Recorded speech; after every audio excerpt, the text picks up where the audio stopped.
and then at night I get to hang out at the gym. Nice. Yeah. So it's long, probably a long day, but I'll take it. So, in case I forget, have Skip call me. Okay.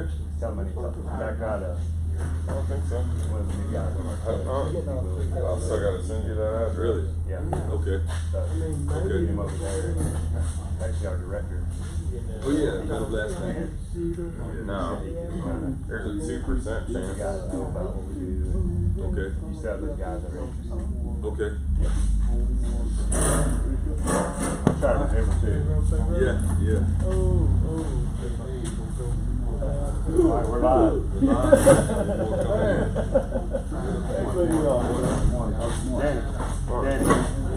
Danny.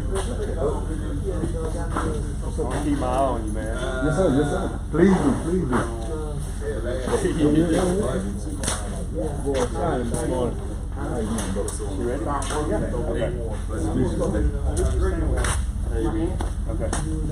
ready?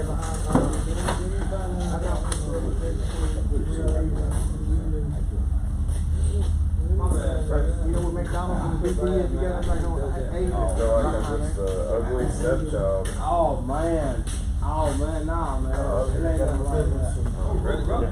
Good morning, gentlemen.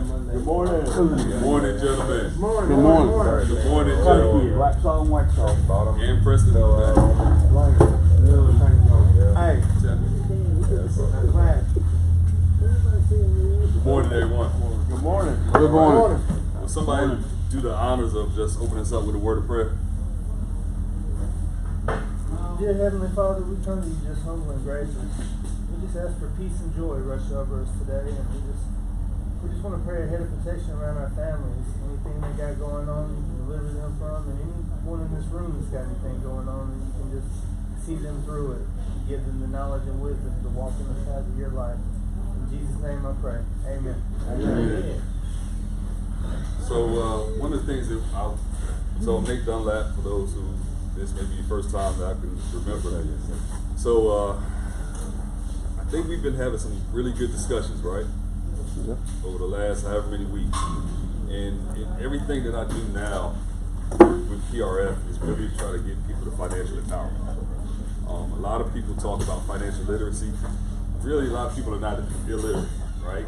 If I'm going to teach somebody about financial literacy, that's because that's something that I'm believing that you don't know about. Well, that's not really the case. It's just some things just haven't been brought to your attention. And I found that, okay, I can teach you everything about statistics, but that doesn't mean you're going to use it, right? So I got to empower you to be able to use the statistics, because if you've never been taught that you can take statistics and you can make those numbers work, then that means you're not going to really apply them. So I work in higher education as well. And you got people that earn degrees but never work in their field. So that's a perfect example of people that spend 4 years of their life and never work in the field that they've been studying for 4 years after graduating and have to pay all that money. So I can teach almost anything in this personal financial management realm. My thing is to empower you. So as a recap, so this is where you grab your Bibles. If you're writing something down or want to kind of know exactly where we got to hone in on, it's these 3 requirements for financial freedom. I want everybody in here, and I kind of touched on this last week, right? I need everybody in here to be empowered. Because if you're empowered, then you can empower somebody else. I saw a clip of T.D. Jakes the other day, and I don't usually bring other pastors' examples into my teaching, but he had a glass.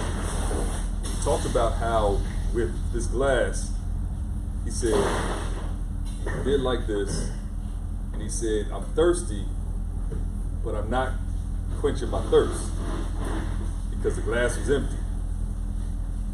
So if the glass is empty, then you're not going to get fulfilled of what you're trying to, your body's not going to get what it needs.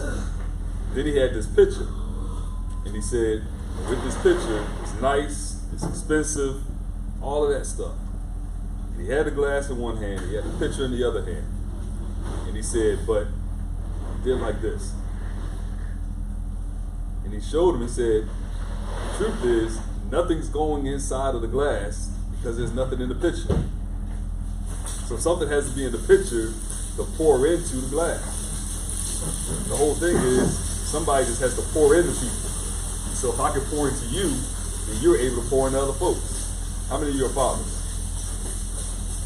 You got to pour into your children. I don't care how old they are, right? The Bible doesn't tell us when they become 18 we ain't parents no more, right?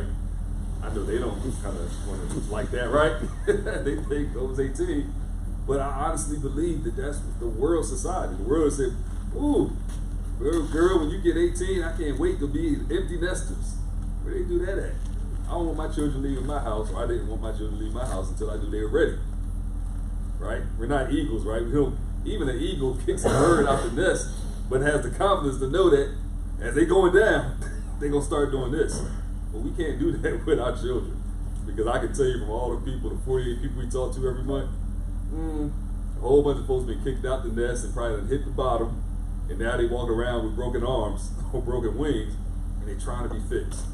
So we can get it on the front end, right? And we're not like the children of Israel, right? That's one example that we don't, or one downsides, if you will, when it comes to teaching about this. We're not all coming out of Egypt at the same time, hearing the same message. It's a difference, right? We're all coming broken, or we're all coming happy, or we're all coming sad, or we're all coming from a different time zone, or we're all coming tired. We're all coming into this space in a whole different, all these differences. And so my goal is always, how do I bring people back to a common foundation, right? And sometimes it's tough, because I think we were talking about credit this morning. So he's like, you know what, I'm really waiting on the credit piece. Already, because I want to get my credit straight, right? Or you may want to be saving some money and don't know how to save. But again, I just encourage you, gentlemen, once you get the foundation, everything else becomes easier. How many of you are good at math? Pretty, you know geometry pretty good? All right, but you know math. So if I put a geometry problem in front of you, how you gonna solve it? Anybody good at geometry? Calculus? Let me tell you how you're gonna solve it. The first thing you do is you go back to what you know about the basic principles of math. Yeah. Am I right? I'm a doctor, man, but I think I got really simple concepts. All right? So if the problem is 3a plus 4b equals x, 3a plus 4b equals x. Well, 3a, you automatically in your mind, you know that a means something. So you know that, well, I don't know all this math stuff, but I know I can't just do 3 plus 4 equals x, right? I got to do something with that a. 3a plus 4b equals x. That means you also know that you got to do something with the b. So then what do? How do you figure out the math problem? Google it. You Google it. You find a resource. Right, so y'all laughing, right? So he's right. You find a resource that can do it. Better yet, I give you a real good one, YouTube. I had to figure out how to change the battery in my little key fob, or find out what type of battery I need in my key fob the other day. And I left the example of what it was at the house, and I was like, So guess what I did? Right there in Wally World, YouTube, name a car, battery type. And guess what? My whole journey to Wally World took 5 minutes, because I was able to go to a resource that I knew had the information, right? That's all I want you to be able to do, guys. To be able to have information, to be able to get the resources. And sometimes the resources are people person. So in that example of going to Wally World to find out what type of key or battery I needed for the key, I'm sitting there. What do you think my next step had to be? And I'm going somewhere with this, right? But I found out with the external source, right, how to change the battery and what type of battery I needed. I'm in Wally World. What do I do next? Find the battery. Go get it from where? Find where they sell it. Find out where they're selling that, right? So do I take 35 or 40 minutes and start walking up every aisle? Look at that. You go to somebody. This stuff is not hard, I promise you. I don't know why I'm not making a whole bunch of money. But it's not as hard as people think. So you find resources, that's one way, and then you go to people who are knowledgeable about where it is. Now guess what I did, or we did? So we went and asked the person, associate, and said, hey, we're trying to find out where your batteries are. So he did not know. So guess what he did? Ask somebody He else. went and asked one of his colleagues. Y'all see what we try to get done to y'all? So if you don't know it, the people who you're around every day, everybody didn't raise their hand when they said they're good at math. So if you got a math problem, why don't you go ask somebody who you already believe is good at math, right? Went to an associate.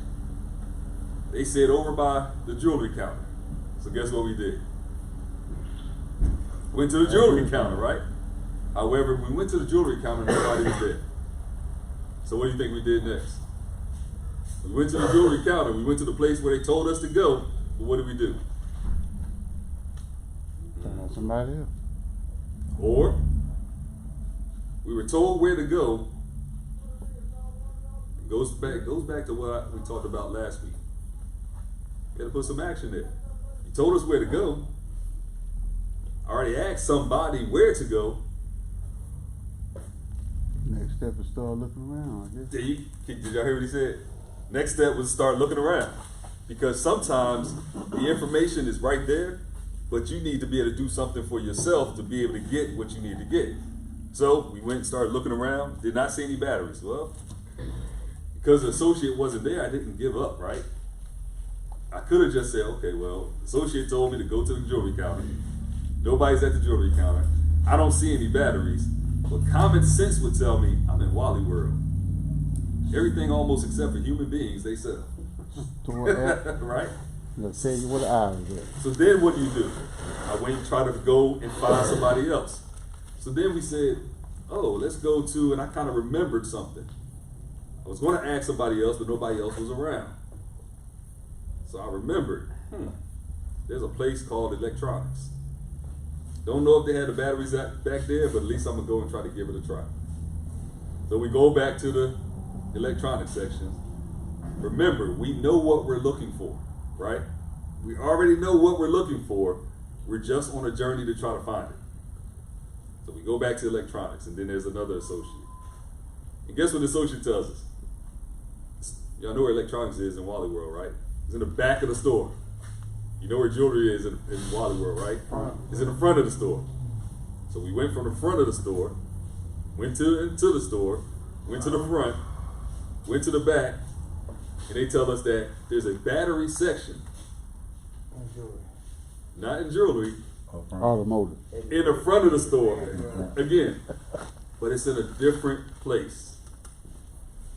Still in the same store, but it's in a different place. So now we go back, and this time the person who told us exactly where it was. There was nothing wrong with the first gentleman. The first gentleman tried to do what he could do.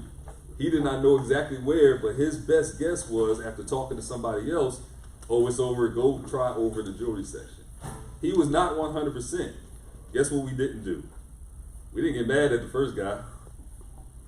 He gave us his best shot. And a lot of times when you're talking about finances and money, a lot of times people giving it their best shot. I'm not going to deal with the yahoos that are doing stuff that just don't know what they're talking about and lead people down wrong paths. I'm just talking about sometimes people are going to give you what they have based on the knowledge that they have, and that's cool. So we come back to the front of the store. Here's what the lady at the back of the store didn't do. The lady at the back of the store didn't escort us up to the front. She told us where it was. All of this is, if you think about everything I said, so the moral story is we get to the front of the store, we knew what type of battery we were looking for, found the battery, checked out, everything was good. It may have started off where it should have only been like a 5-minute thing, right? But we didn't get ticked off because we went to the first person. They told us to go ahead. We didn't do that, right? We didn't tell them, we didn't get mad at the other person and say, you need to escort us to the front. Because listen, we already came in here, when I asked one associate, told us to go somewhere, there was nobody sitting at the other place where they told us to go, which was the jewelry section. Then we had to spend all this extra time getting our steps in, coming to the back. And the person at the back should have had a lot more compassion for us and said, well, they done been in here too long because, and this is the frustration that people have a lot of times when it comes to finances and learning about finances and learning about money. somebody, I can guarantee you, if it wasn't us, would have went into Wally World looking for a battery. After the first guy told him where to go, didn't see anybody, and probably been upset. That's not how you do it. We still accomplished the goal. Got the battery, and life was good. Now, let me ask you a question. Out of all the actions that I told you, I didn't bring up a whole bunch of biblical stuff, did I? Why did I not have, I ain't had to bring up Bible stuff in that situation. Why? Because it's life, right? A lot of times when we're talking about finances and money, I got a lot of stuff we can contribute to the Bible, and we'll do it. But I try to tell people, I need to get people on a basic level of thinking, right? I need to start talking about math stuff. And then I can teach you about geometry. But if I can't teach you about geometry, then I call on somebody who can teach you about geometry. And from a kingdom perspective, isn't that how it should be? My same example, I ain't gonna call a plumber to fix an electrical thing. At least I'm not. All right, so all of that has a lot to do with the action piece, because what I explained to everybody last week was, the farther we go in this relationship, right, you're gonna have to put in some definite actions. Because everybody has specific things going on in their own individual lives, right? Some want more money, right? Some want to earn more money. Some want to fix credit. Everybody has their own individual things. And so since you have your individual things going on, then you got to have some individual attention. And so those who started scheduling consultation, I gave them a task last week, Chris. I said, listen, we've been talking long enough. Now we got to do something. And so I said, listen, my expectation is that before the weekend is out, everybody goes onto our website and books a one-on-one consultation with somebody from our team so that you can get the individual attention that you need. All right? So I'm not aware. I know at least one brother has done it because he talked to me this morning about it. So I'm not keeping track, but that's still my expectation, gentlemen. You good? Yeah. Because I want y'all to be financially free. So here's the 3 things that, again, that you need to know about financial freedom. There has to be some action. And sometimes the action is the action in our minds, right? What are we thinking about having to do stuff? I had to put myself into action at 4:15 this morning, right, to be able to get here. I had to be cognizant of my surroundings as I was driving down that nothing but a black road, right? My prayer, I had to pray so that the Lord would keep things out of the road that don't supposed to be in the road, such as deer and other animals. I ran over a doggone mattress one time on the highway in Columbus, Georgia on 185. Well, I wasn't really paying attention. The next thing you know, it was on me. Now I got a mattress up under the front of my car and it was pouring down raining. So I want stuff not to be in the road that ain't supposed to be in the road. All those things are action, right? So that's one of the things we talked about last week. The other thing is, in order to be financially free, you cannot procrastinate. Because if you procrastinate, you miss your opportunity, right? Procrastination is not doing something that you should do when you're supposed to do it. Not when you're forced to do something, Preston, right? It's never about forcing. One of the things that I learned from Pastor Rodney Auburn Heights, where we used to attend, he said, I don't have to come to church. When he got that revelation years ago, we don't have to come to church. We get the opportunity to come to church. And I was like, come on, man. You know how deep that is? I don't have to do it. Y'all don't have to come here on 6 o'clock on Friday mornings. You get an opportunity to. And therefore, you get opportunities that other folks don't get. That's a praise God, hallelujah sentence right there. So, procrastination. And you have to be real with yourself as men. All right, what am I procrastinating on? I don't know if I really trust this guy. I don't know if I really trust this person. I don't know if they're going to give me what I need. Well, is that really procrastination? Is that really what's really going on? Is that you're just procrastinating? Or is it fear? Can you imagine yourself with $30,000 in the bank? Please more. Can you imagine? Way more. If you can't see it, that's problematic. That's a hindrance to your whole place of progression. If you can't see it. Let me ask you again. Can you see it? Do me a favor. Close your eyes. Let me tell you how sometimes how easy it can be to see things that you may never have seen before. I didn't ask you, have you ever had $30,000? I say, can you see $30,000 in the bank? So the first thing I want you to think about and visualize in your mind is a $1 bill. A $1 bill. I believe everybody in here has had a $1 bill before, so you know what a $1 bill is, not just because you've seen it somewhere else, but because you've actually had it. I can pretty much guarantee that everybody in here has held in their hand or had a $5 bill. I can pretty much guarantee that everybody in here has had at least a $10 bill, a $20 bill. So the only place to go in your mind right now is, if you had a $1 bill in your hand, you can visualize and see a $1 bill. Think about 30,000 of those $1 bills. 30,000 of them. What I can imagine that you may see in your mind is a whole bunch of bills, right? A whole bunch of bills. It would take a while in your mind to count 30,000 $1 bills. But all we have to do is, a lot of times, is have imagination. So, open your eyes. Can you see yourself with $30,000? That's the question. No? So the next question is, how do you get there? All about dollars. $1 leaves a $5. $5 leaves a $10. If you had a $1 before, and you had a $5 before, and you had a $10 before, there's no way in the world that anybody can tell me that you cannot have 30,000. The only thing we're really dealing with is, what action are you going to take to get there?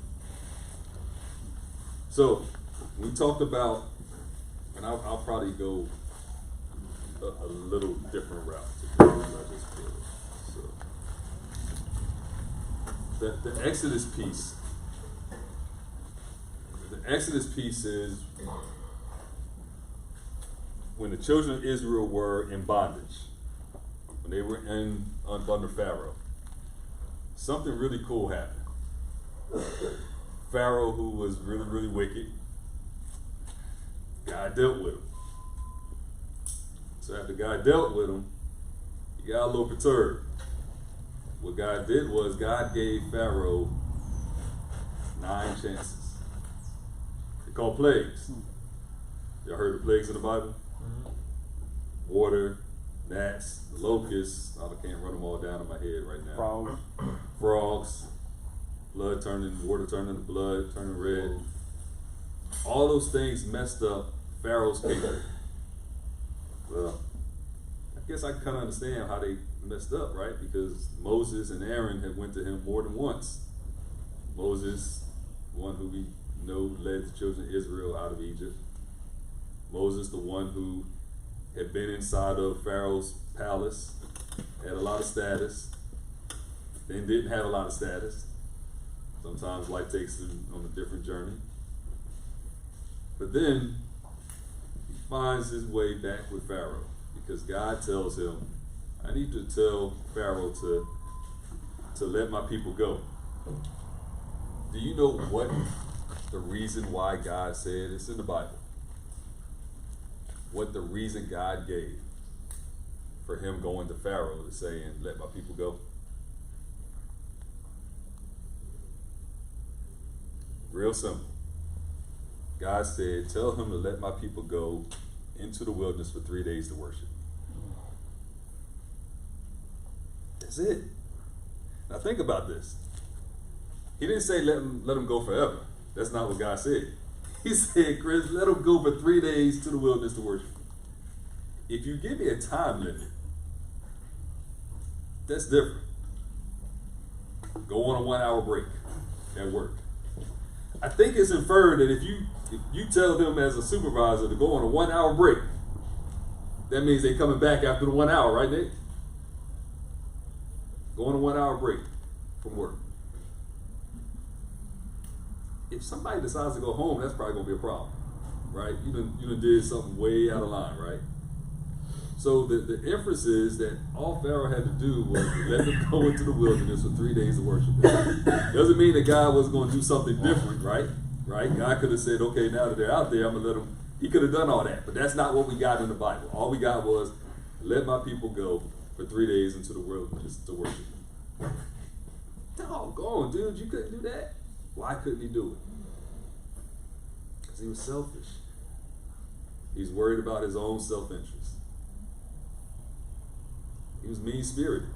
He definitely wasn't connected to the God of Abraham, Isaac, and Jacob. And he had time after time after time after time after time to go ahead and let it go.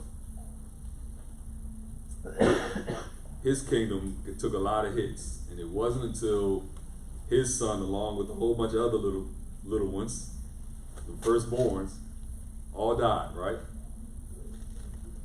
And then he comes to Pharaoh, to Moses, and of course he's not happy because in those days, which is not as prevalent today, as it should be, your son was the one who would inherit your throne when you're king.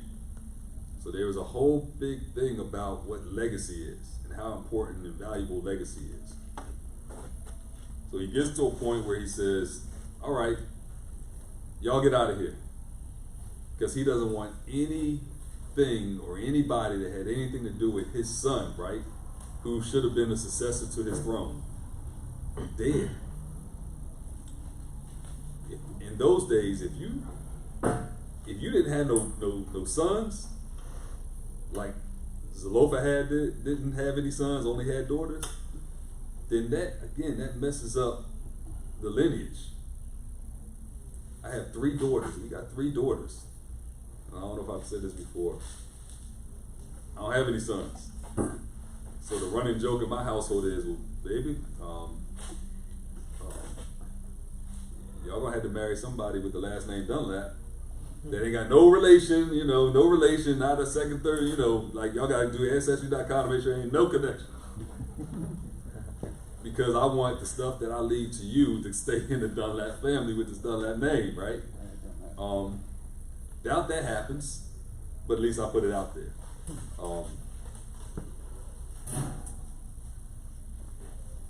Pharaoh told him to get out and leave Egypt. And so when I talked about 3 things for financial freedom, is action, then Exodus, then pre-planned praise. When you look at Exodus, I think Exodus 12, do you got it, Pastor Chris? I didn't know if you were looking it up. I got it right here. Exodus chapter 12, verses 31 to 33 says this: Pharaoh sent for Moses and Aaron during the night. Now this is after his son, along with all the other screams and cries that happened throughout Egypt when they woke up or saw that their sons were dead, right? Their firstborns. Pharaoh sent for Moses and Aaron during the night. Get out, he ordered. Leave my people and take the rest of the Israelites with you. Go and worship the Lord as you have requested. Do you hear what he is saying? I had 9 chances. He probably didn't say this, but this is what I'm saying.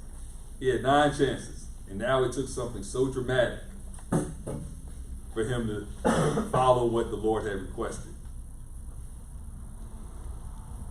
That doesn't need to be when we move. After something bad happens. That's not when we should move, right? So we also have to be very careful, self-included, about being so critical about Pharaoh, because I don't always move exactly at the same time that I'm supposed to move each and every time. I want to believe that I ain't as rebellious as Pharaoh against God directly. Like that was just like I want to believe that ain't me.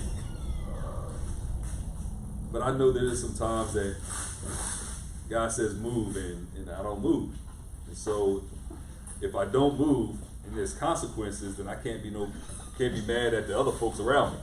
I can't be mad at you because, hey, Dr. Dunlap, hey man, you know, I read, the Lord says X, Y, and Z. All right, Lord need to tell me. All right, Dr. Dunlap, you know, Lord said you need to do X, Y, and Z. Well, Lord ain't told me nothing. All right. And then when the consequence happens, I can't be mad at him. This is all your fault. Dude, you told me.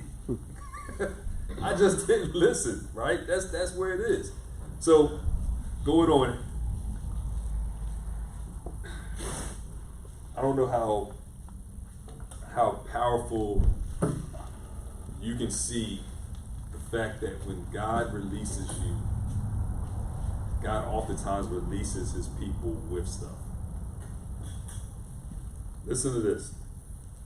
Take your flocks and your herds, as you said, and be gone. This is Pharaoh talk. Go, but bless me as you leave.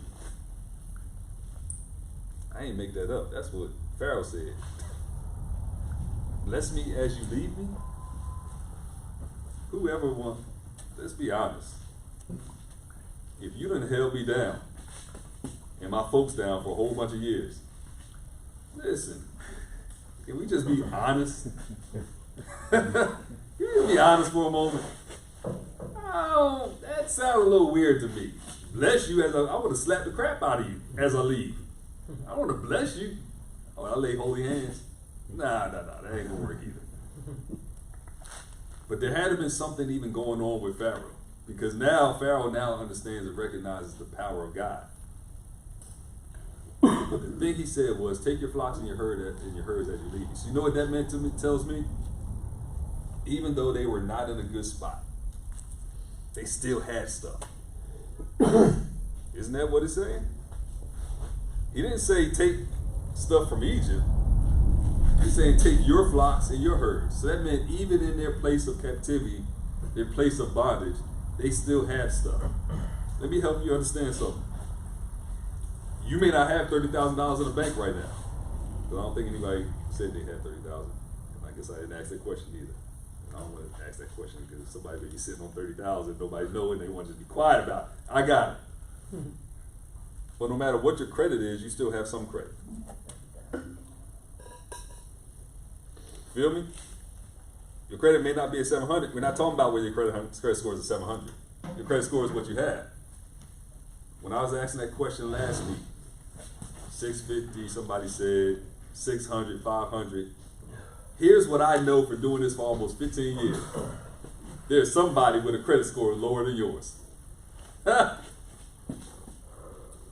So you're not at the bottom of the barrel. Somebody has a credit score lower than yours. Everybody here has money saved in the bank, right? Ooh, let's try that again. Pastor Chris turned around and was like, ain't nobody raise their hand? All right, let's try again. Everybody got money saved though, right? Yes, sir. Do you have as much money as you want to save? Want to have saved? All right, so you want to have more money saved than you already have. Can I tell you something? The young lady I'm dealing with right now, or we're dealing with, that makes $1,800 a month, and her bills and debts come out to $3,400 a month. She ain't got no money saved. Zero. She can't afford to save any money because her debt is so high. So I gotta help people to always to understand. Let's talk about what you do have. Because if you talk about what you do have, then you are saying, I can take this and do more with it. If your mindset is, we got to get out of Egypt, we ain't got nothing, that's not the right type of mindset that you have. I think that God wants us to pay attention to the things that we do have. So that if God decides to bless us with more, he knows we're appreciative of what we already got. Is that an amen moment? Yeah. So Pharaoh tells them to get out, tells them to take their flocks and their herds. Here's what verse 33 says. All the Egyptians urged the people of Israel to get out of the land as quickly as possible, for they thought we will all die. Self-preservation is the first key for a lot of folks. they know that they lost so much because maybe they didn't understand that God had given Pharaoh all these chances. They were just wondering, this bad stuff keeps happening. But now they know Pharaoh's saying get out, and the people are saying get out. I know it's not up here, but I'm going to read something else to you. The Israelites took their bread dough before the yeast was made. They wrapped their kneading boards in their cloaks and carried them on their shoulders. And the people of Israel did as Moses had instructed. Now, it said they did as Moses had instructed. Well, I didn't read anything to you about what Moses had instructed, did I? I read to you what Pharaoh said to them, get the heck out. Here's what Moses had instructed them before this actually happened. The Lord has told me that when we get released from Egypt, when we get released from bondage, that the Egyptians, that you need to go and ask the Egyptians for gold and silver. I can't find the scripture off the top of my head. But ask them for their wealth as you leave. Did y'all hear what I just said? Chris, can you see if you can find that for me? I think it's like Exodus 3, and Exodus 3 somewhere. Where he originally asked them. Right. Yeah. When he really originally told them, God told him to tell Moses, and Moses said, when you leave Egypt, here's what you need to do. You need to gather and get from the Egyptians gold and silver, and I don't want to butcher up the scripture. But here's the thing. How many folks are obtaining those things which can be better used to help them from people and systems and structures that have kept them down for so long? And I just believe that there's a scripture in Proverbs chapter 13. I may be off. It's in Proverbs, where it says, the wealth of the wicked is stored up for the righteous. Can y'all please remember that? Matter of fact, say that with me. The wealth of the wicked is stored up for the righteous. The wealth of the wicked is stored up for the righteous. Okay, so let me ask you this question. Why would the wealth of the wicked be stored up for the righteous? Why would the righteous not have the wealth? Greedy? Could be. Maybe they're not ready for it. That's it. Not ready. Because think about it. If it's stored up, why would God hold any good thing from us? Why? Money can take you out. You know, like the perfect example, somebody wins the lottery, and their character's not developed. If God were to, if they were to get that money before their character was developed, then you see people all the time, they squander it. They get $3 million and then it's gone. In 2 years. 2 years. 2 years is the average time where people who win millions of dollars, win lottery winners, go through it. 2 years is the average amount of time, at least that was. And God looks at us and he's like, this is these are my children that I love. If I were giving this money right now, I know he's going to use it the way he should use it. So I'm gonna continue to work on him and get him in a place. I'm gonna get him in a place where his character will be able to sustain the increase. Yes, it is about character, right? So you have to think about this. There was a word from God about gather all this stuff from the Egyptians when it's time to move. I liken that to how we teach.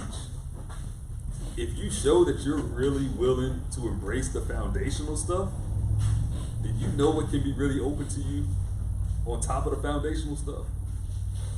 I saw something yesterday, a video.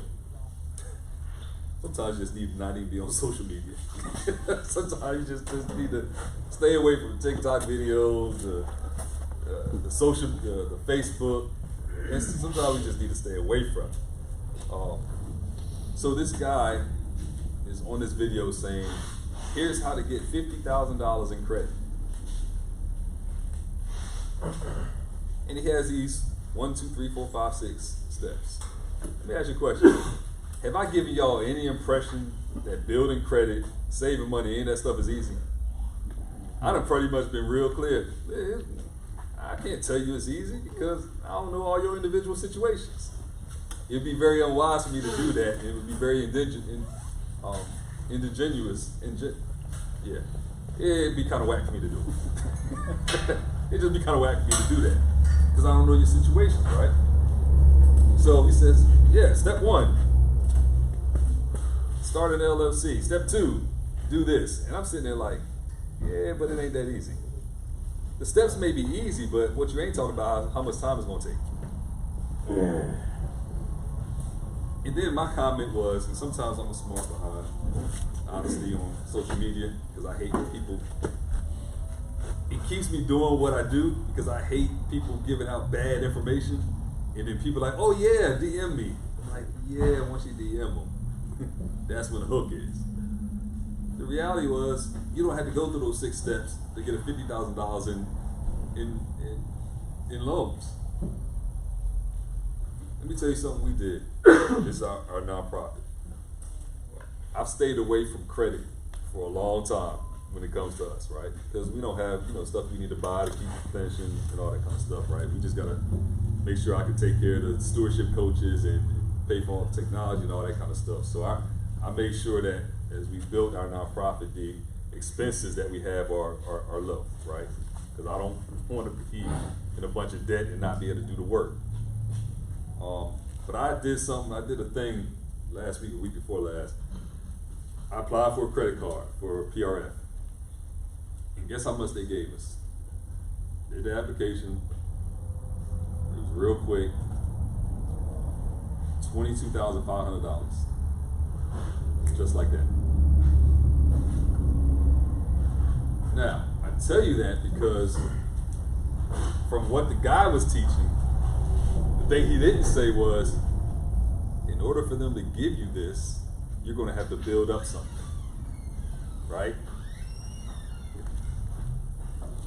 They ask how long you've been in business and all that kind of stuff, but they also asked me for my social security number. Y'all feel me? So that let me know that they had to look at somebody that they can say, we're going to give some money to somebody or give this credit to somebody. We need to know who somebody is in that organization that has already proven themselves to be able to handle something. I didn't know how much they were going to give. I was like, okay, give me at least $5,000. I was trying to make a quick transaction or something, right? And they gave us $22,500. I didn't go through those 6 steps that that dude was talking about on the video. But at the time that I applied for the credit, the work that I had already done to build up my credit had already been done. So when it was time to move, I had all the stuff that was there. Because the money that they gave me, that $22,500 on that credit card, it didn't come from a Christian place. It came from a world system. And how do I know it came from a world system, Nate? Because the interest rate is 18%. I got an 830 credit score. Make that make sense to me. Who in the world should be getting charged 18% interest with an 830 credit score out of 850? Because the system, guys, sometimes don't have nothing to do with what you bring to the table. We operate in a worldly system when it comes to our finances and our money.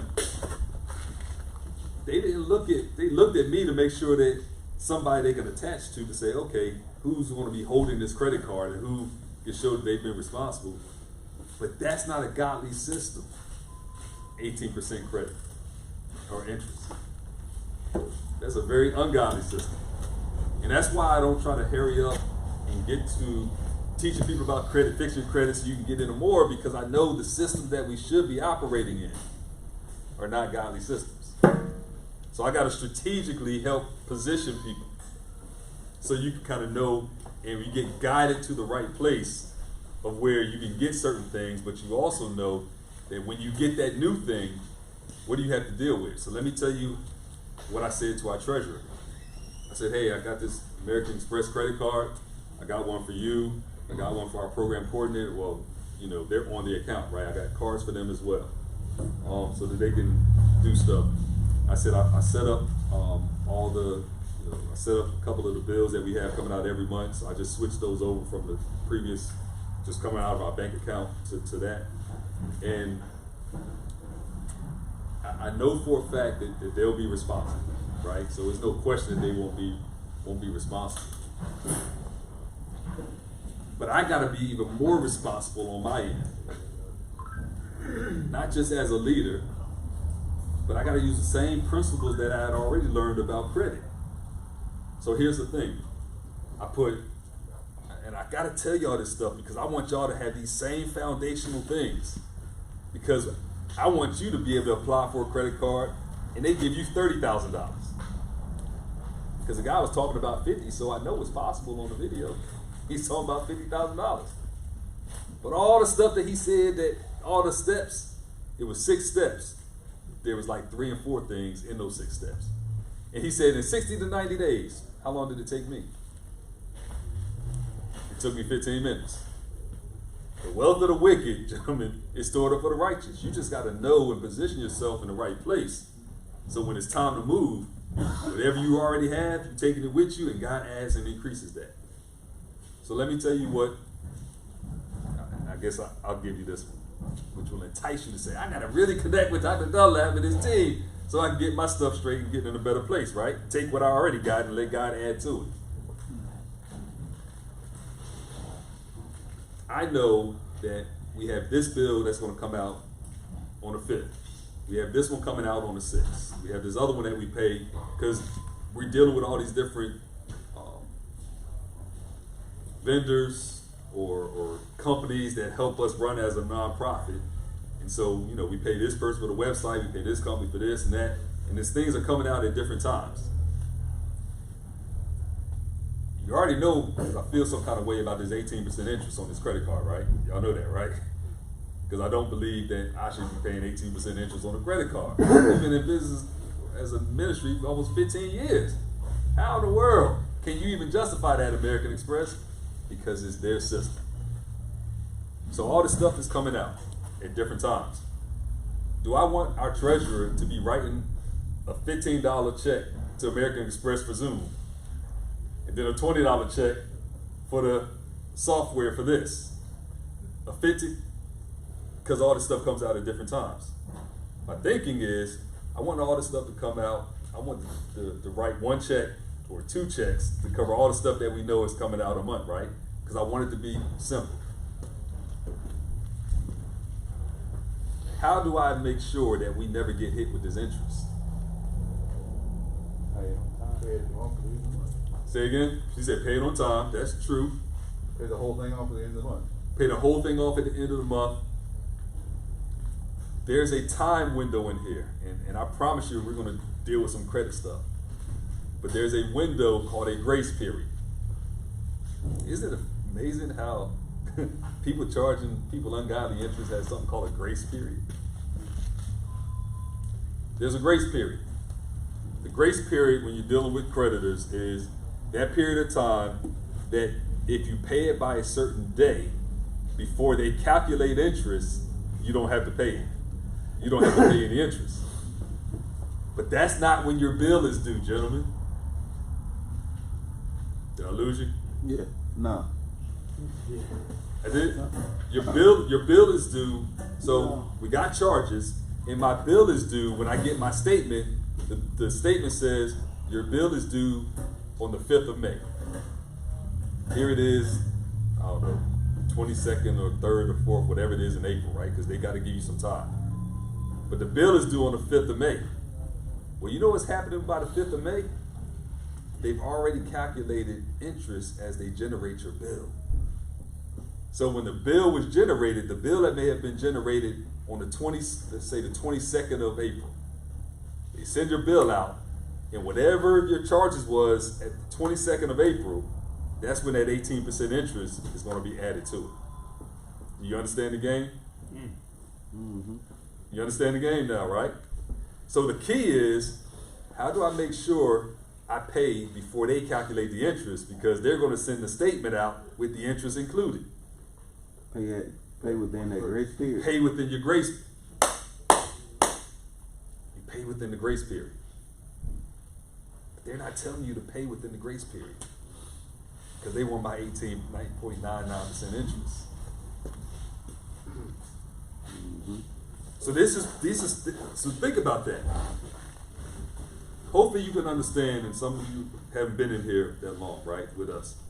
That's why I don't just run in here trying to help people just get credit, because you got to get the foundational pieces. I know y'all gonna get tired of me talking about foundation.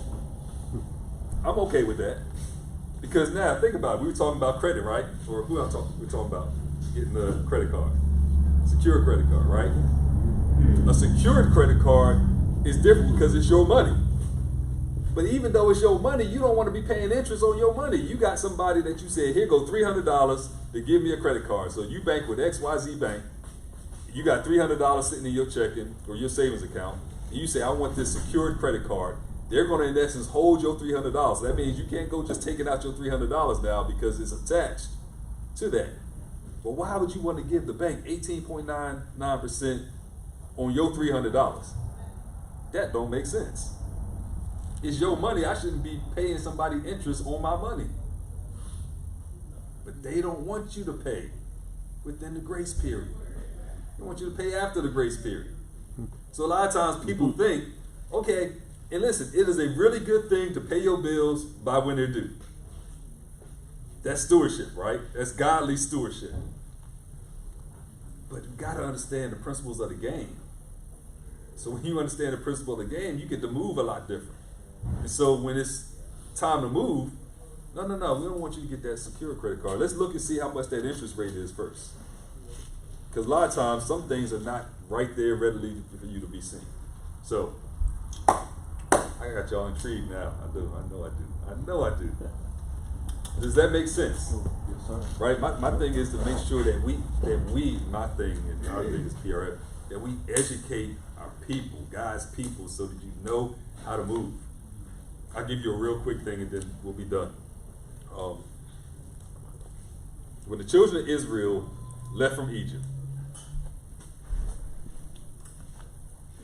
the journey from Egypt to the land of Canaan, the promised land, the place that they had heard was the land flowing with milk and honey. Like stuff gonna be good when you get to the land of milk flowing with milk and honey, right? Somebody tell me how long of a journey it was. About a week and a half. Week and a half. It was an 11-day journey from Egypt to the land of Canaan. How long did it take the children of Israel to get to the promised land? Anybody other than Pastor Chris? 40 years. Huh? 40 years. 40 years. Gentlemen, listen, I'm not trying to help you to get released so it takes you 40 years. I'm trying to help you get released so it only takes you 11 days. That's what you want. You may not realize it sometimes, but that's what you'd rather have nothing but an 11-day journey versus 40 years. Because I promise you, I had a credit card that I had a $3,500, I said this at the beginning, a $3,500 credit card that I had for 10 years that I never paid off. 10 years. I'm paying the balance was like $3,400. And then next thing you know, when they hit the interest, because I didn't understand when the interest was going to kick in, like I just told you, and nobody told me. The only thing people told me was, they pay your bills on time. So guess what? I paid it, and I'm paying them $78 a month or $100 a month just to have a credit card that I can't even use because I already used all the credit up. It's insane, and it's not godly. And God has, I'm going too far, but God gonna deal with folk that just do people wrong when it comes to this interest thing, especially when they're not knowledgeable. Now, if you go out there and you get an 18% credit card and you pay it by the due date and you pay them folk 18%, that's on you, Jack. That ain't on them because you've been given the tools to succeed, right? So now the last thing I'll say is it's up to our treasurer to go into that credit card, look at the statement, and look and see when the interest, what date is it that the interest gets calculated? And her responsibility is to make sure that we never pay 18% interest on that freaking credit card. Ever. You know why? Because we now know what the grace period is. And when you know better, you do better. And then we can be an example to other folks. Right? So you should be able to say 3 weeks from now, after a cycle hits through where you used the card yet, or, hey, Dr. Dunlap, how's it going with that American Express card? And I should be able to honestly come back to you and be able to say, yeah, we're doing exactly what we told you to do. And when I can do that, then now you're empowered to believe, you know what? Yeah, what this guy been saying is this how you do it. And then when you do it, you get to tell somebody else how to do it. And then we get into a place to where we're operating, so when it's time for us to move as a people, we get to move a whole lot differently. Amen? Let us pray. God, we thank you for this day. We thank you for giving us life, health, and strength. We thank you for how you just move and are positioning us to be in a better place financially, God. And thank you for keeping us humble, those of us who have a few things in order more than some others, but the others have some things more than us. So we're just going to operate and run this thing, God, the way you want us to run it. We're going to operate it, God, to where we are doing this thing as a community of people who love you, who are concerned about your people, who want to serve you the best that we possibly can. I pray for these men, God, as they go about their day, as they go about in work. Let them also go about with the mindset to serve. Bring somebody across their path that they may be able to share with somebody the good news of Jesus, of how, God, you have been into their lives. It's in Jesus' name we pray. Amen? Amen. Ready to move.